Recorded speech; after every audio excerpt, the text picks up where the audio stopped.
이 창세기는 한마디로 말씀드리면 창조의 책이고, 하나님께서 창조의 이 영장인 인간을, 죄인 인간을 어떻게 이끄시는가를 보여주는 섭리의 책입니다.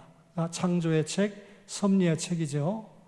출애굽기는 아시다시피 애굽에서 나온 걸 구원받았다고 표현하니까 구원의 책이고, 구원받은 이스라엘 백성을 모압 평지까지 인도하는 과정에서 시작입니다. 하나님이 인도하셨다, 시내산까지 인도하시는 인도의 책입니다. 구원과 독수리 날개로 업어 인도하는 인도의 책이죠. 레위기는 시내산에 정착하면서 5가지 제사를 위시한 기타 내용들을 기록해 주었는데, 구원받은 신자가 하나님 앞에 어떻게 예배하는가, 예배의 책이죠. 그리고 구원받은 신자가 어떻게 하나님과 교제하는가, 거룩한 생활로 교제하는 거죠. 그래서 예배의 책, 교제의 책, 이렇게 말씀드릴 수 있어요. 민수기는 이스라엘 백성들이 애굽에서 나와서 2차례 인구조사가 있었던 책이죠. 그런데 광야에서 실질적으로 40년 가까이, 약 38년 방랑기를 기록한 것이 민수기예요. 그래서 민수기는 방황의 책, 그러나 여호수아와 갈렙처럼 믿음이 있는 사람들만 모압 평지에서 만나게 되죠. 그래서 믿음을 요구하는 믿음의 책입니다. 방황의 책, 믿음의 책이죠. 신명기는 말씀에 순종하면 복을 받고 불순종하면 저주를 받는다. 여러분, 믿음은 순종으로 나타나는 순종의 책이죠. 그러면서도 과거에 하나님께서 너희를 어떻게 인도했는지 과거를 돌아보고 현재를 성찰하고 가나안 땅에 들어가서 이렇게 말씀에 순종하고 살아라 라고 하는 기억의 책입니다. 따라서 이 순종의 책, 기억의 책이다. 모세오경을 제가 짧은 시간에 정리를 해드렸는데, 오전 예배 이렇게 설교하면 못 알아듣는데 평생을 예수 믿은 어른들이 여기 앉아 계시기 때문에 당장 정리가 됩니다. 한 번 더 정리하면요, 창세기는 아브라함이 자기 선택받은 줄도 몰랐는데 나중에 보니까 하나님 앞에 선택받았어요. 선택을 알려줘요. 출애굽기는 구원을 알려줘요. 선택받은 신자는, 그 택자는 반드시 구원받습니다. 그 다음에 레위기는 구원받은 신자의 예배를 알려주는 책입니다. 그리고 민수기는 구원받은 신자가 예배드리면서 믿음이 있느냐 없느냐, 순종이 있느냐 없느냐, 신명기, 이렇게 선택과 구속과 예배와 믿음과 순종을 보여주는 책이죠.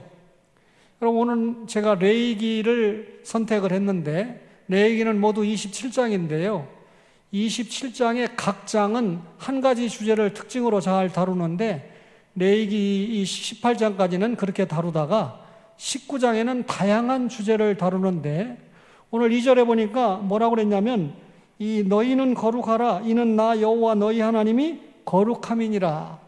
레위기의 실질적인 주제가 내가 거룩하니 너희도 거룩하라. 그런데 19장의 주제도 내가 거룩하다, 거룩해라, 내 거룩한 하나님이 명령이 너희는 거룩하라, 이런 명령을 주고 있습니다. 그러면 여러분과 저가 구원받았으면 거룩한 생활을 해야 되는데, 거룩한 생활, 거룩의 기반이 뭐냐면 십계명이라는 거예요. 레위기 19장을 여러분들이 천천히 읽어보시면 십계명 전체 내용이 나옵니다. 오늘 19장 36절을 성경 가지신 분들 빨리 보시면 거기 뭐라고 기록했냐면, 나는 너희를 인도하여 애굽 땅에서 나오게 한 너희 하나님 여호와이니라. 이스라엘 백성이 스스로 애굽에서 나왔나요? 하나님이 10번째 재앙으로 함께 하시니까 나왔어요. 구원은 이스라엘의 힘으로 되는 것이 아니고 하나님의 은혜로 구원이 됐습니다. 그러니까 야들아, 내가 구약교회인 내가 너희를 구원시켰어. 그러면 구원받은 너희가 이렇게 살아야 된다. 어떻게? 거룩하게 살아야 된다, 이 말씀이거든요. 그러니까 예수님의 십자가 보혈을 통해서 구원받은 성도에게 하나님께서 강력하게 요구하는 것은 성화, 거룩한 삶이라는 거죠. 근데 한번 살펴보세요. 19장 4절에 보니까 너희는 헛된 것들에게로 향하지 말며, 나 외에 다른 신 위하지 말라는 1계명이죠. 그 다음에 너희를 위하여 신상들을 부어 만들지 말라. 우상 만들어 섬기지 말라는 2계명이죠. 1, 2계명 나왔잖아요. 19장 12절 보실래요? 19장 12절에 보니까 내 하나님의 이름을 욕되게 하지 말라, 여호와의 이름을 망령되이 일컫지 말라는 3계명이죠. 19장 3절에 부모를 경외하고 나의 안식일을 지켜라, 부모 경외는 5계명이죠. 안식일 지켜라 4계명이죠. 19장 16절에 보니까 내 이웃의 피를 흘려 이익을 도모하지 말라, 이웃의 피를 흘리지 말라, 살인하지 말아라 6계명이죠. 19장 29절 보실래요? 내 딸을 더럽혀 창녀가 되게 하지 말라, 음행이 전국에 퍼져 죄악이 가득할까 하노라, 간음하지 말라 7계명이죠.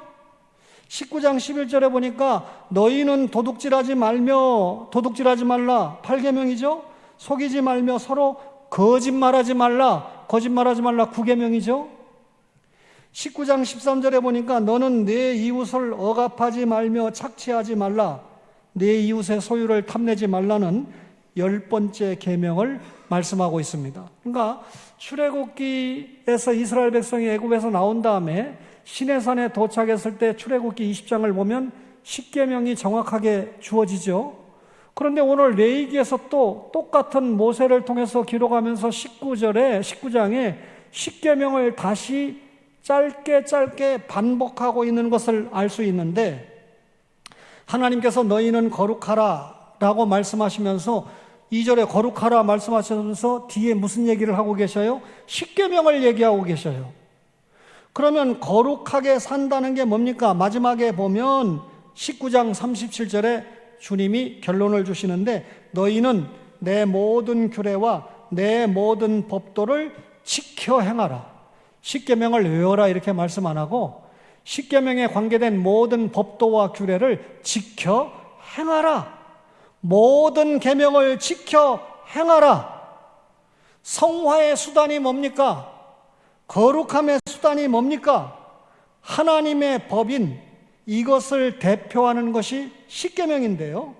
여러분, 하나님의 백성들의 거룩한 삶의 기반은 바로 10계명입니다.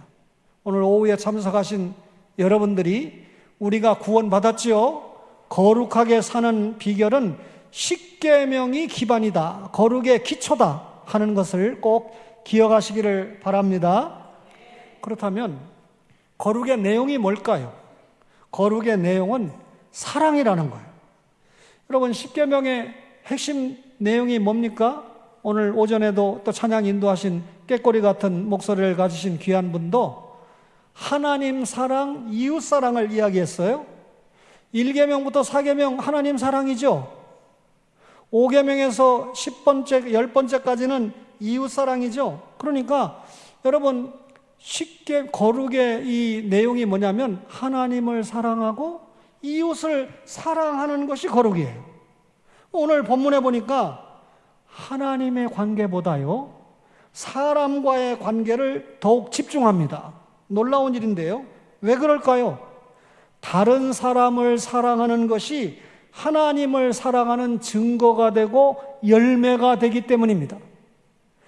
형제를 사랑함이 없이, 교회를 사랑함이 없이 하나님을 사랑한다고 말할 수 없다는 겁니다. 정말 그가 하나님을 사랑하느냐? 그 증거와 열매가 성도를 사랑하는 거예요. 장로님들은 성도들을 목숨을 내놓고 사랑하는 겁니다. 이게 여러분 이 거룩의 내용이라는 거죠.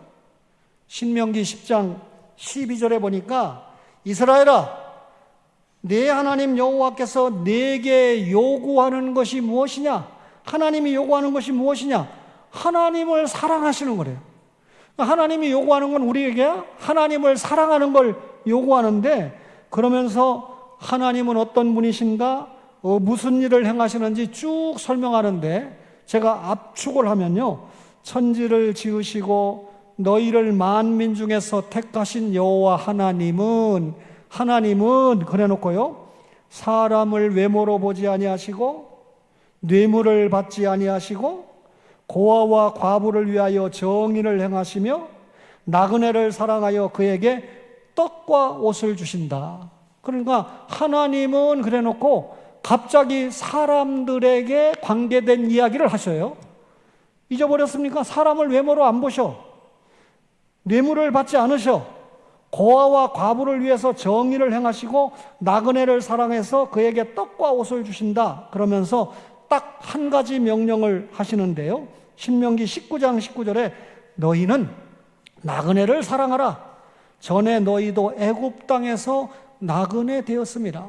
너희 과거에 나라 잃어버리고 애굽에서 나그네 되었지? 나그네를 사랑해라. 지금 가나안 땅에 들어가면 나그네들 무시하지 말고 나그네 사랑하라. 사람을 사랑해라. 레위기 19장 34절에도 너희와 함께 있는 거류민을 너희 중에서 나은 자같이 여기며 자기같이 사랑하라. 너희도 애굽 땅에서 거류민이 되었었느니라. 레위기 19장에도 너희들 애굽에서 거류민이었지? 네 몸을 사랑하는 것 같이 거류민을 사랑해라. 그렇게 이야기합니다. 광주에 있는 외국에서 온 거류민들 많이 사랑해야 된다, 그런 말씀도 적용이 되겠습니다마는 요지는 뭐냐면 진짜 우리가 하나님을 사랑하느냐? 그러면 그분을 본받아서 다른 사람들을 사랑함으로 하나님을 사랑하는 걸 나타내야 된다는 겁니다. 정리를 하면요, 거룩은 사랑으로 구체화되고 거룩은 사랑으로 현실화된다는 겁니다. 사랑이 없이, 이웃사랑이 없이 하나님 사랑 없고 이웃사랑 없이 거룩할 수 없다는 겁니다.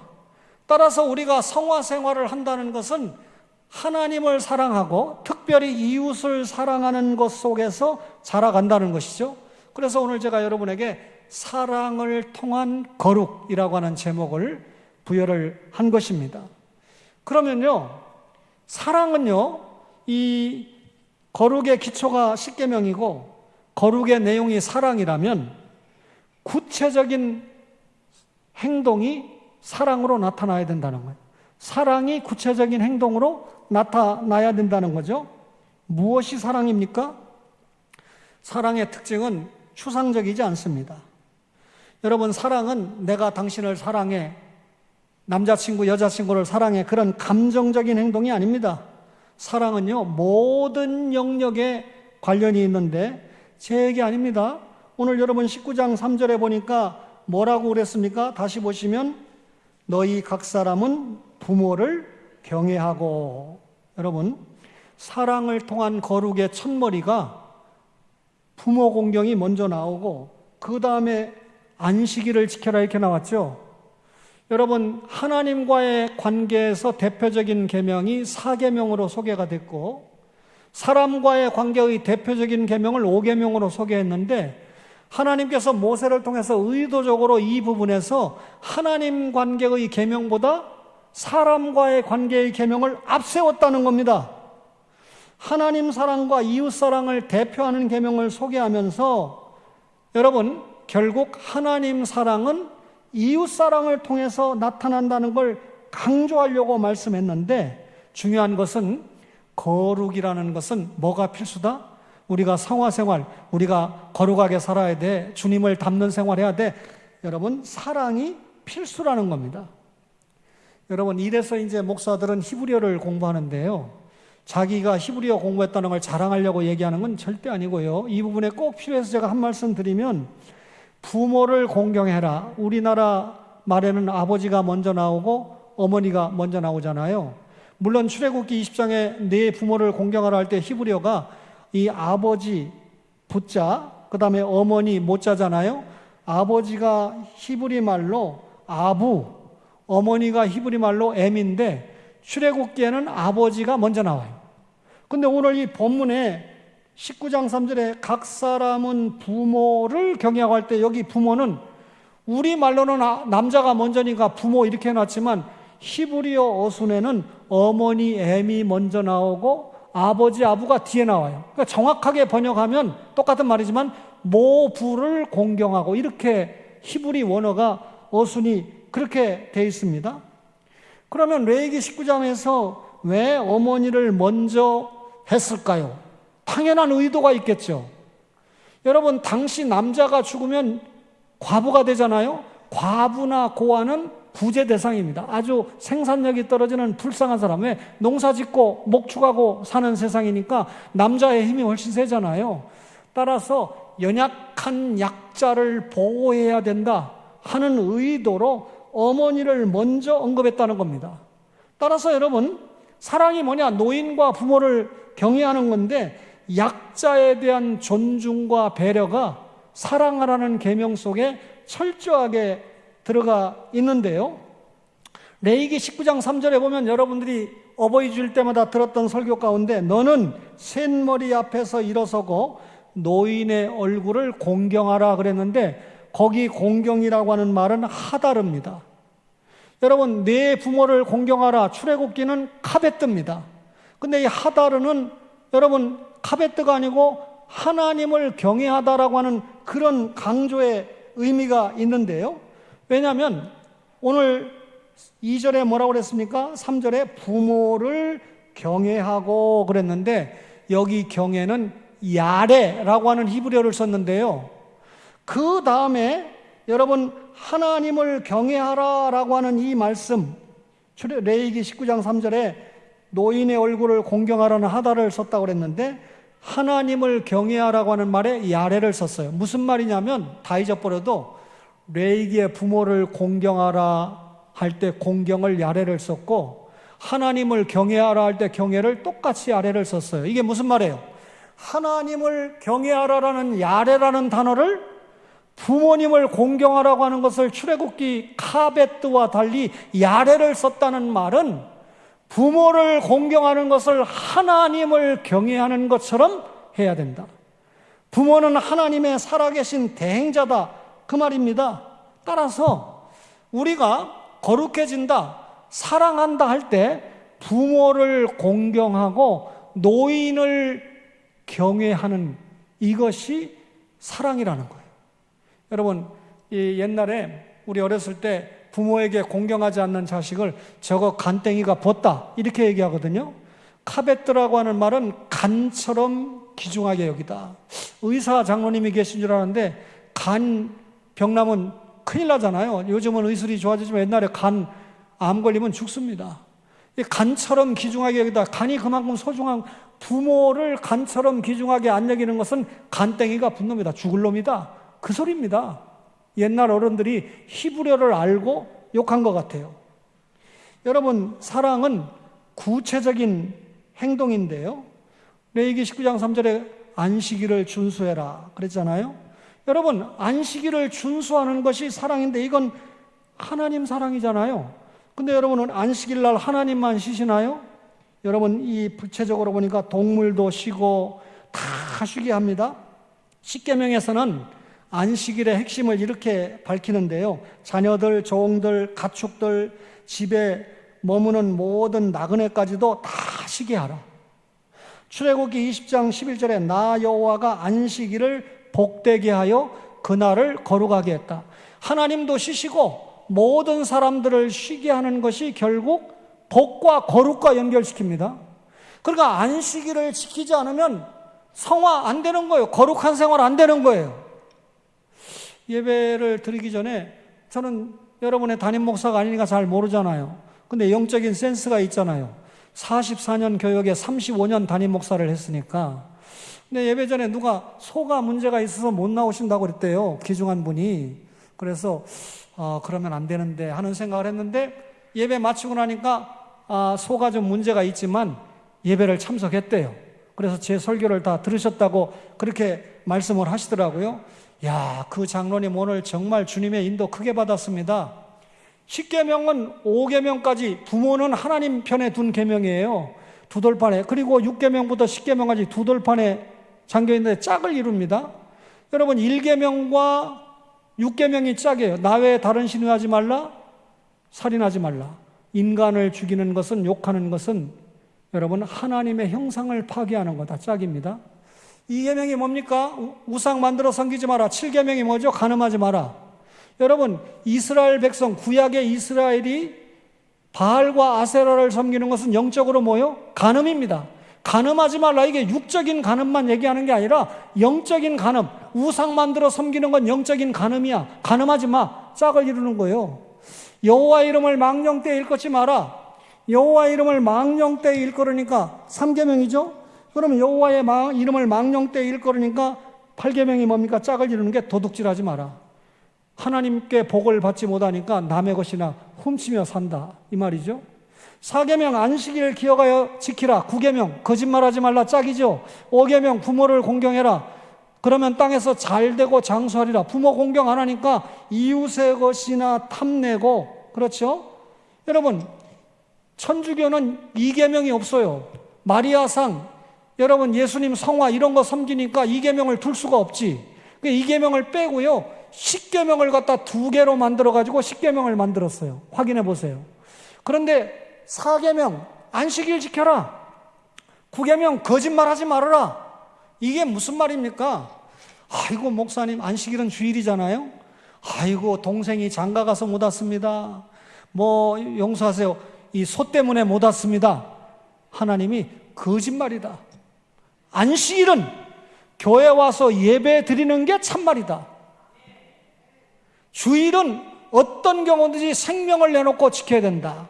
교회 법에 여러분 주일을 불가피하게 병원에서 드리거나 입원을 했거나 그런 경우 여러분 있지만, 이게 하나님의 십계명의 참뜻입니다. 그리고 그 장로님이 오늘 하나님의 인도를 받아가지고 주일을 지키고 거짓말하지 않고 예배를 드리니까 얼마나 감사하면, 지금도 계시리라고 내가 믿습니다만, 여러분 안식일 생명 내놓고 지켜야 돼요. 그러니까 오전 예배만 드리고 제가 80%, 20%는 초신자가 많으니까 장로님들이 1:1 도와야 될 성도들이 많으니까 20% 빼줬는데, 그래도 오후 예배 많이 나오신 것으로 제가 생각하고, 설교를 포기하는 건 제 사명포기니까 그럴 수 없잖아요. 그래서 하여튼 하나님 80%가 된 줄로 알고 제가 계속 이 말씀을 전합니다. 사랑은 뭐라고요? 구체적인 행동입니다. 세 번째가 화목제를 말씀하거든요. 화목제. 5대 제사 중에 중요한 제사가 많은데 하필 화목제만 언급해요. 근데 오늘 거룩을 이야기하시면서 하나님이 화목제를 왜 언급하셨을까요? 여러분, 다른 제사를 드릴 때의 제물의 결정적인 차이가 있는데, 다른 제사는 제물을 먹을 수 없어요. 근데 화목제는 먹을 수 있어요. 근데 화목제물로 바친 소나 양을 이틀 안에 다 먹어야 된다는 규정입니다. 소 한 마리 잡아가지고 가져가고 이걸 이틀에 다 먹는다는 건 상상이 어렵죠. 그렇잖아요. 그런데 만약에 셋째 날까지 그 제물을, 음식을 남기면 가증한 것이다. 이틀 안에 다 끝내고 먹어야 돼요. 그러니까 이틀 안에 다 먹어야 되는데, 이 화목제는 새나 곡식으로는 못 드립니다. 그러니까 가난한 사람은 드릴 수가 없는 제사입니다. 쉽지 않아요. 그런데 이 화목제의 초점이 뭡니까? 가난한 이웃을 초대해서 나누어라.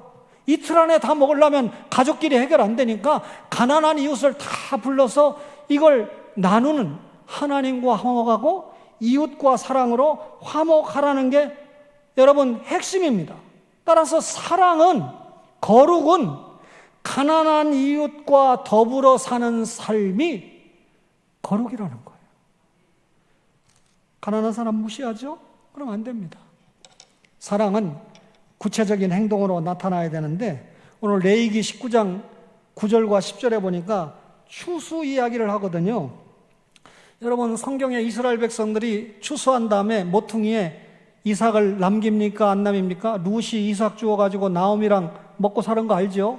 의도적으로 남기라고 그랬습니다. 포도원의 열매도 다 따지 말고 남겨두라고 그럽니다.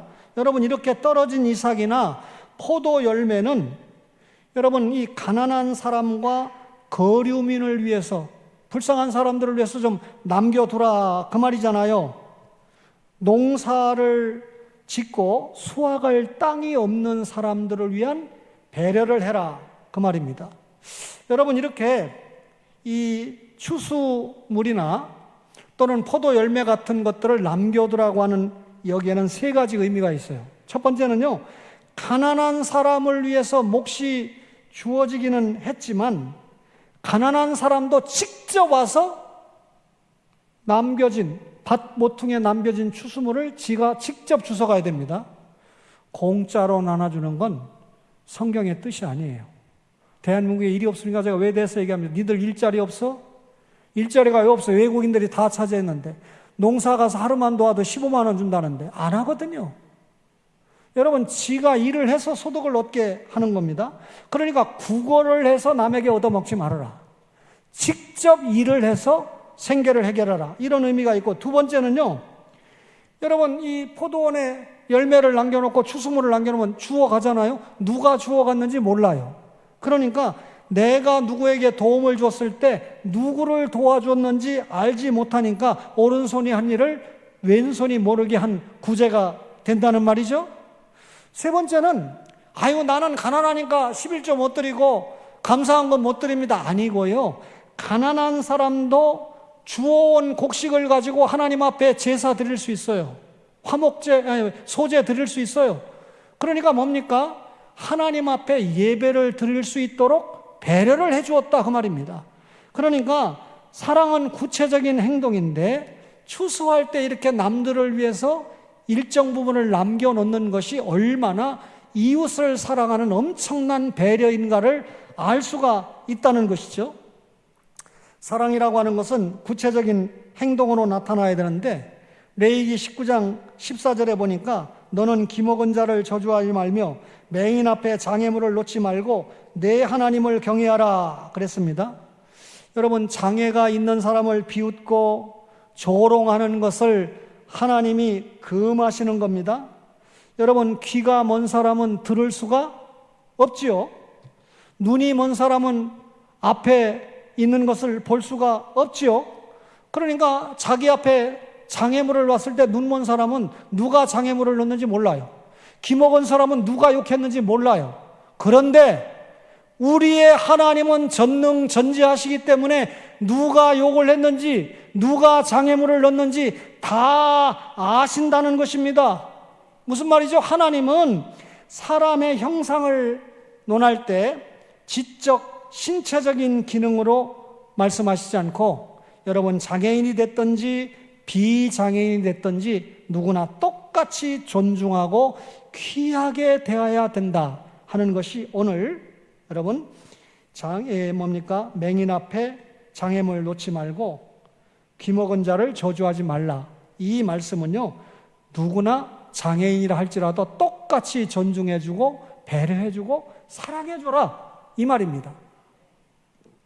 사랑은 구체적인 행동인데요. 레위기 19장 11절로 13절에 보니까 도둑질, 거짓말, 억압, 착취에 대해서 말씀합니다. 말하자면 도둑질, 거짓말, 억압, 착취하지 말라. 여러분, 자신의 이익을 위해서 남을 이용하거나 악한 일을 행하는 것을 금하는 겁니다.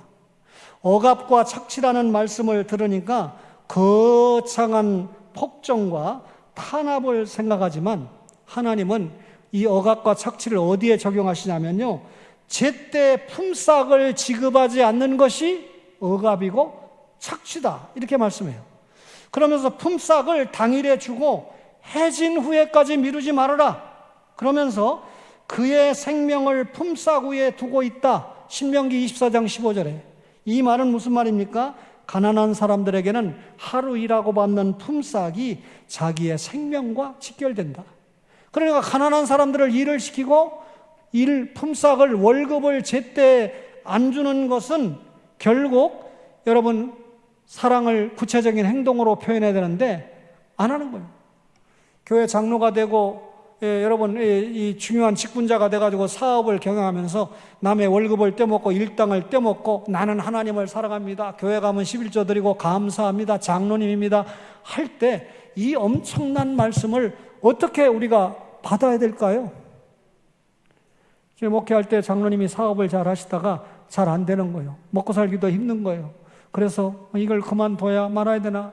장로님 직원이 몇 명입니까? 한 20명 됩니다. 예. 그러면 3명만 잡아도 식구가 2, 3은 60명이 장로님 덕분에 먹고 살고 있네요.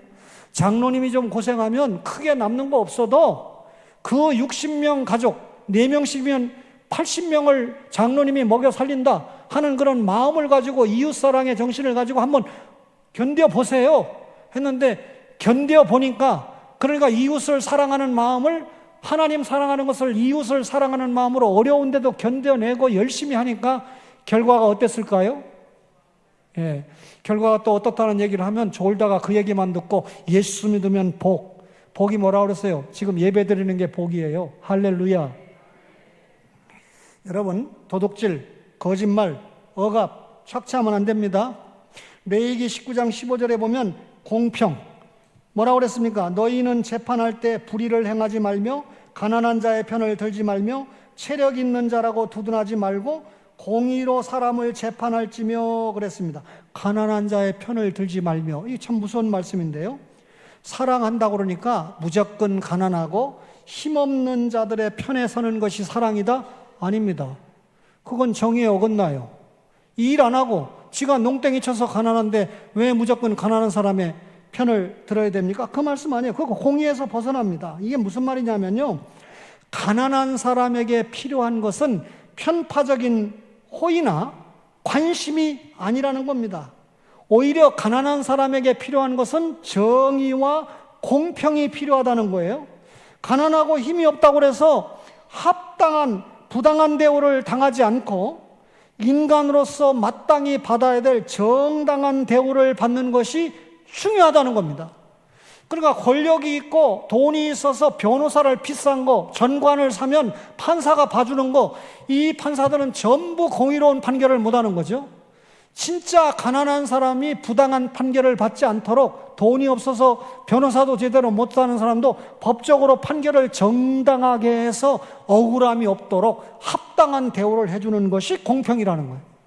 이 나라가 공평이 무너지고 있잖아요. 마지막으로 사랑은 구체적인 행동인데 견책입니다. 레위기 19장 17절에 보니까 너는 내 형제를 마음으로 미워하지 말며 내 이웃을 반드시 견책하라. 그러면 내가 그에 대해서 죄를 담당하지 아니하리라 그랬습니다. 사랑은 모든 것을 덮어주고 품어주는 것이 아닙니다. 교회 앞에서 분열하고 파당짓고 여러분 교회의 덕을 훼손하는데 그걸 사랑으로 덮어준다고요? 그건 사랑이 아닙니다. 잘못을 볼 때는 확실하게 꾸짖어서 그 사람이 더 이상 죄악의 구덩이에 빠지지 않도록 하는 것이 오히려 사랑입니다. 잠언 27장 5절에 보면요, 면책은 숨은 사랑보다 나으니라. 사람을 사랑할 때 속으로만 사랑하는 것보다 너 잘못했어, 너 책임 있어, 그렇게 하면 안 돼 하고 꾸짖는 것이 훨씬 낫다는 거예요. 그런데 말씀에 전제 조건이 있습니다. 상대방이 잘못했을 때 미운 마음을 가지고 제가 원수 같다 하는 마음으로 가지고 화를 가지고 폭발하면 그 사람을 얻을 수가 없습니다. 오히려 화내면서 사람에게 견책을 하면 화만 불러일으키고 분열만 일으키죠. 사랑으로 견책을 해야 된다는 거예요. 진짜 그 사람을 사랑해서 그 영혼을 사랑해서 그 영혼을 사랑하는 마음으로 우는 마음으로 간절하게 여러분 이 죄에서 돌아오라고 권고를 하면 그 사람을 세울 수 있다는 겁니다. 이것이 오늘 마지막 내용의 견책입니다. 그러면 지금까지 사랑을 행동으로 구체화하라는 한마디의 요약은 뭡니까? 내 이웃 사랑하기를 내 자신과 같이 사랑하라. 나 자신을 사랑하는 것처럼 이웃을 사랑하라. 이게 결론의 말씀입니다. 여러분, 나에게 부족한 것이 있잖아요. 마찬가지로 다른 이들이 부족한 것이 좀 있다는 존재로 이해를 하고 그들에게 내가 도움을 줄 수 있는, 그 사람의 부족을 채워줄 수 있는 그런 사랑이 나타나야 된다는 겁니다. 사랑은 남녀 간의 이성적인 낭만적인 감정이 아닙니다. 성경에서 가르치는 사랑은 행동이 강조점이 있습니다. 일상의 구체적인 현실에서 행동으로 나타나는 것이 사랑입니다. 하나님의 사랑이 그래요.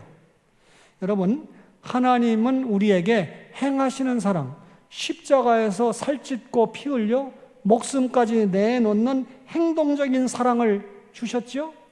그 예수 믿고 구원받은 여러분과 저가 사랑을 입으로만 하는 것이 아니라 행동으로 나타나는 사랑이 나타나야 됩니다. 기도만 잘하고 찬송만 잘한다고 되는 것이 아니라 우리의 삶의 모든 영역에서 다른 사람들을 나 자신과 같이 사랑하는 것이 참된 거룩이다, 그 말입니다. 그러니까 누가 아프다 그러면 내가 그 아픈 것에 대입을 하면 딱 답이 나와요. 마지막으로 새 언약 안에서 사랑을 통한 거룩을 이루어야 되는데요, 여러분, 지금까지 제가 여러분에게 말씀드린 세부적인 내용은 시대와 장소에 따라 변할 수 있는 게 있어요. 예를 들면 추수, 지금 여기에 있는 분들이 농사 짓는 분들이 대부분 아니죠. 그러니까 그 말씀이 우리하고 별로 관계가 없는 말씀같이 보이는데, 직접 적용은 어려운데 그 말씀의 기본적인 뜻을 우리의 삶의 원리에 적용하는 데는 전혀 문제가 없습니다. 결론이 뭐라고 그랬어요? 내 이웃 사랑하기를 내 자신과 같이 사랑하라. 결국은 주님이 우리에게 요구하시는 말씀은 내 이웃을 사랑하는 걸 너 자신을 사랑하는 것 같이 해라. 주님이 율법 전체를 요약을 하셨잖아요. 그리고 야고보는 이 구절을 가리켜서 최고의 법이고 우리를 자유롭게 하는 온전한 율법이라고 정의했습니다. 바리새인들이 예수님께 물었을 때 세 계명이 뭡니까? 그러니까 내 이웃을 사랑하고 하나님을 사랑하고 내 이웃을 내 몸과 같이 사랑하는 것이 세 계명이라고 요약을 하신 것이 율법의 요약이다, 그 말입니다. 그렇다면 이웃을 어떻게 사랑하고 이웃을 얼마나 사랑해야 될까요? 내 자신과 같이. 이게 사랑의 방식이고 사랑의 크기입니다.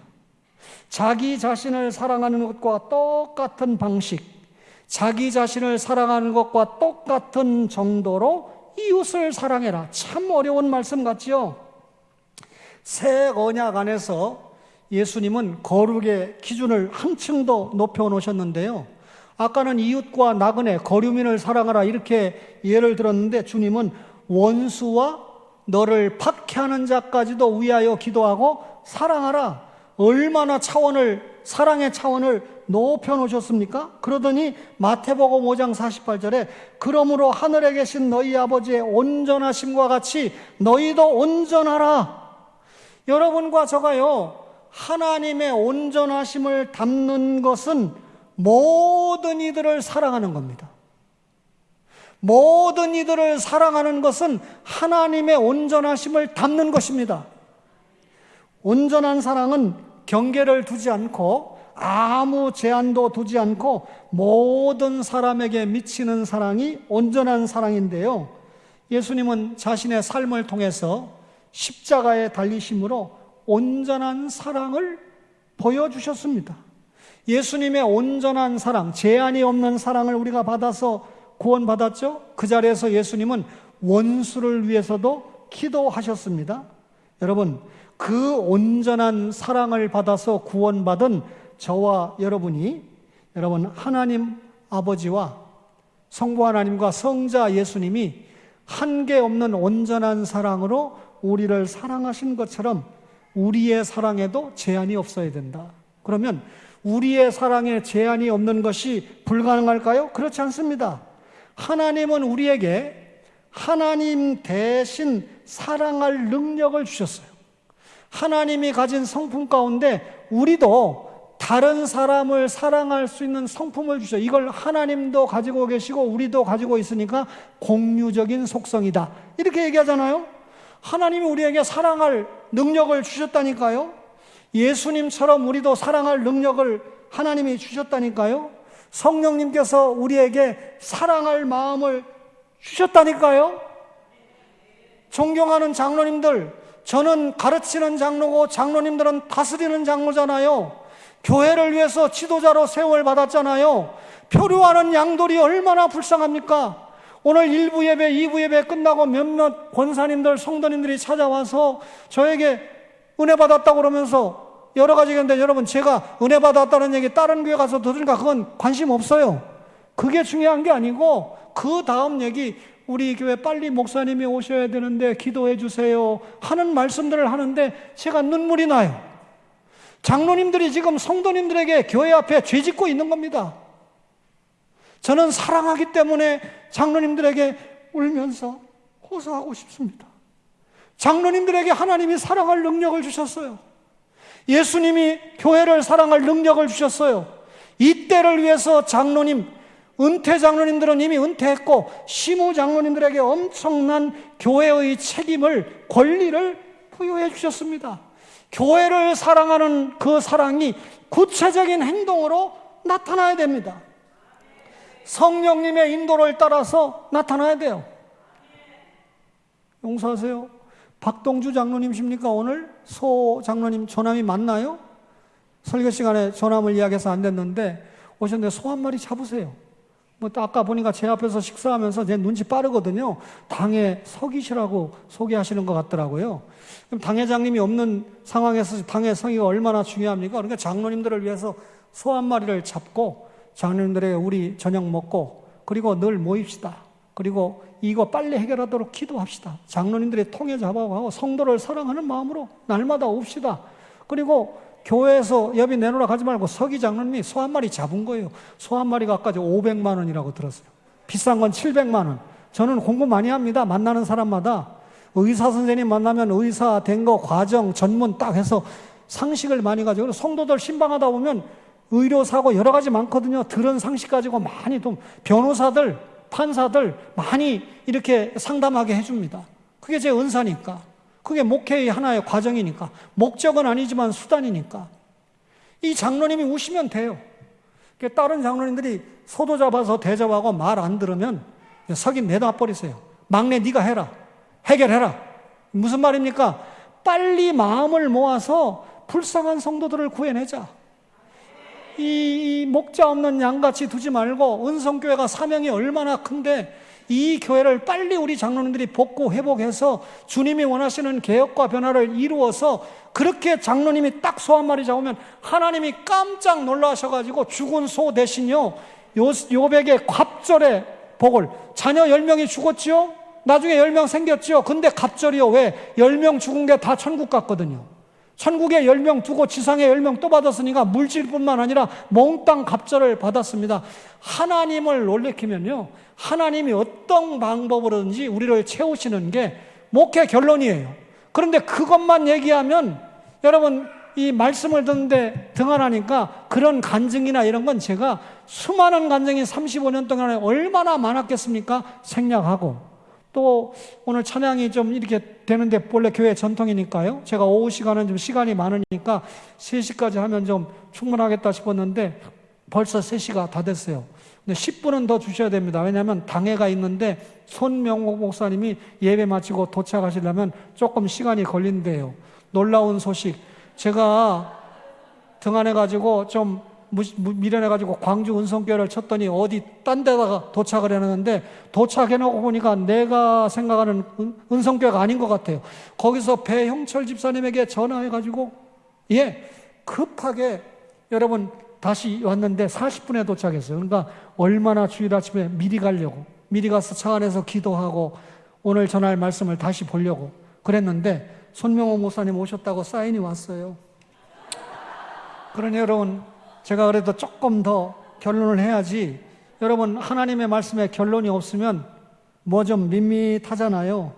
사랑은 거룩의 성장을 낳거든요. 사랑을 통해서 거룩해 지는데요. 데살로니가전서 3장 12절 이하에 보면 바울이 주께서 너희에게 서로를 향한 사랑과 모든 사람에 대한 사랑이 더욱 많아 넘치게 하사. 그러니까 사랑이 데살로니가에 있다는 거예요. 근데 더욱 많아서 넘치게 하사. 우리 주 예수께서 그의 모든 성도와 함께 강림하실 때, 재림하실 때 하나님 우리 아버지 앞에서 거룩함에 흠이 없게 하시기를 원하노라. 주님이 재림하실 때 우리가 거룩함에 흠이 없도록 사랑으로 우리의 거룩을 보여야 된다는 겁니다. 오전에 광주 은성교회가 예비된 예수, 제시된 예수, 전파하는 사명, 이거 감당하려면 우리가 거룩해야 돼요. 사랑을 구체적으로 행동으로 표현할 때 믿지 않는 고륙과 지친 이웃들이 우리의 언어 전도 이상으로 우리의 행위 전도, 거룩함을 보이는 사랑을 통해서 많은 사람이 주님 앞에 돌아오거든요. 여러분, 주님 앞에 기도하면서 간증하면서 나는 주님을 사랑하고 교회를 사랑하고 누가 교회를 위해서 충성하는지, 누가 교회를 위해서 헌신하는지 제 목회의 결론은요, 교회가 잘 될 때, 잘 모이고 헌금 잘하고 교인들이 행복하고 잘 될 때는요, 몰라요. 근데 개인적으로 어려움을 당하거나 교회가 문제가 생겨서 어려움을 당할 때 보면 진짜 교회를 사랑하고 교회를 위해서 충성하는 사람이 누구인가 나타납니다. 저는 벌써 은성교회 파악했거든요. 근데 오늘 교회보를 보면서 용서하세요. 3월 23일 날 헌금 드린 상황과 30일 날 헌금 드리는 상황을 보니까 은성교회 성도의 수에 맞지 않아요. 정말 이 어려울 때 교회를 사랑합니까? 11조 더 열심히 드려야 되고 감사헌금 안 하다가도 더 열심히 드려서 교회가 어려움 없이 주의 일을 감당할 수 있는 사랑을 보여야 돼. 무슨 말입니까? 교회가 어려울 때 진짜 내가 주님을 사랑하고 주님의 몸된 교회를 사랑하는가를 보여야 된다는 말입니다. 그래서 지나놓고 오면 당회장 목사님도 임시 정해졌는데 정말 이 교회를 사랑하는 사람이 누구인가가 드러나게 돼 있어요. 제가 이 임시당회장 목사님 또 여러분들이 사랑을 해서 불러주셔서 인천에서 여기까지 오셨는데 희망사항은 한 번만 더 왔으면 좋겠다 싶은 마음도 있지만 정이 들었어요. 벌써 어제 제가 5.18 국립묘지 갔는데 비가 왔어요. 비가 약간 오는데도 제가 맞으면서 가서 보니까 예수 믿고 죽은 사람들도 꽤 있더군요. 거의 우리 나이 또래들이에요. 울었습니다. 그리고 제가 그랬습니다. 당신들이 못다한 사명을 내가 정말 주님 앞에 충성하면서 감당하겠다. 그분들이 못다한 사명을 내가 민주화 운동해서 하겠다 이 말이 아니고요. 당신들이 못다한 지상에 믿음으로 못다한 사명, 짧게 갔으니까 조금 더 길게 사는 내가 주님이 맡겨준 사명을 감당해야 되겠다. 보니까 오늘 제 사명은요, 은성교회 장로님들이 하나가 돼서 한 마음이 돼서 정말 주님을 사랑하는 것을 사랑을 구체화해서 불쌍한 성도, 연약한 성도들을 사랑하고 이 교회를 위해서 빨리 결단해서 당회장 목사님 이 바짓가랑이를 잡고라도 정말 빨리 우리 주님 앞에 빨리 좋은 목사님 세워서 양들을 잘 양육해서 구령과 양육에 최선을 다하는 교회, 광주의 최고 멋진 고신교회로 만들어야 되겠다는 결단이 장로님들에게 있을 때 우리 은성교회는 사랑을 통한 거룩 이루어져서 하나님이 잘하였도다 착하고 충성된 종아, 네가 충성한 건 작은 일이었지만 내가 많은 것으로 갚아주리라. 시무장로님들 한마디만 더 충고하고 내려갈게요. 사랑하는 마음으로 은퇴 원로 장로님들을 사랑하세요. 장로님들도 곧 은퇴해요. 저도 은퇴한 거 봤죠? 그러면 여러분들이 은퇴했을 때 또 후배들에게 존경받는 방법은 전임자 장로님들을 존경하고, 그러니까 이럴 때 지혜를 구하세요. 모르겠습니다. 의사 장로님 정도는 되면 좀 돈 좀 있을 거 아니에요. 그렇지 않으면 의사 아니지. 장로님 오늘 저녁 좀 사세요.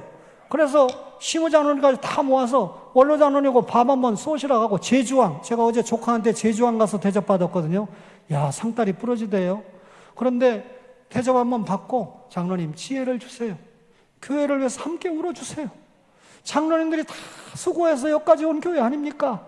우리 후임 장로님들과 함께 하나 돼서 우리 교회 멋진 교회 만들어서 하나님 앞에 온 고신 장로 가운데 광주 은성교회 장로들은 어려울 때 잘하였도다 착하고 충성된 종이었다 많은 상을 받아서 간증거리가 많은 은성교회 장로님들, 그 장로님들을 따라가는 성도님들, 좋은 목사님 모시는 교회 되시기를 주님의 이름으로 축원합니다. 네. 설교 끝났습니다. 손명호 목사님이 저를 초대한 거 보면 영안이 열린 분이에요. 손명옥 당회장님을 위해서 한번 박수하겠습니다.